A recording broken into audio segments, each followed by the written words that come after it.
Sobre Meninos e Porcos, Episódio 4. Uma virada trágica na história das torcidas, o momento em que o punho deu lugar ao revólver. Este é Calibre 38.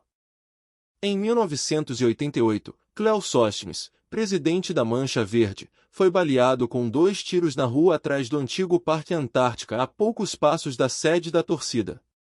A morte dele virou um marco. Até então, a maioria das brigas se resolvia na mão.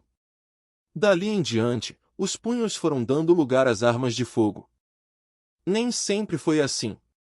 Quem lembra é José Carlos Burti, presidente da torcida uniformizada do Palmeiras nos anos 80. Não tínhamos brigas até então, ele diz. Nossa briga era ver quem fazia a melhor festa.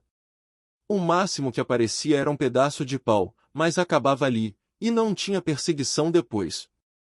Os torcedores daquela época são unânimes, os confrontos existiam, mas seguiam uma espécie de código de ética.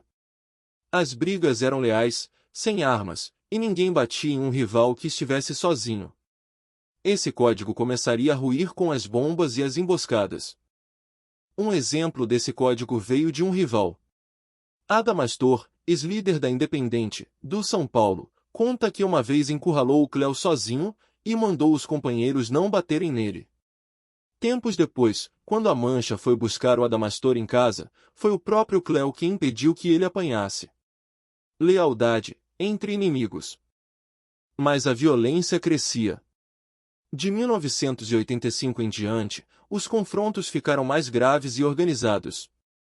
Palmeirenses atiraram uma banca de jornal numa briga com flamenguistas, a polícia prendeu 30 bombas antes de um clássico com o Corinthians, e Mancha e Gaviões da Fiel se pegaram num jogo de futsal, ao vivo na TV.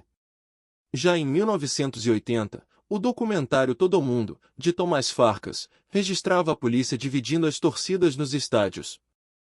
Com a morte do Cléo, o velho código foi sepultado de vez. Os integrantes das organizadas perceberam que o risco já não era levar chutes e socos, era bala. Foi um marco, resume Burti. Ele soube que rivais planejavam atacá-lo em casa. Daí em diante, perdi o sossego, conta. Não era mais vida.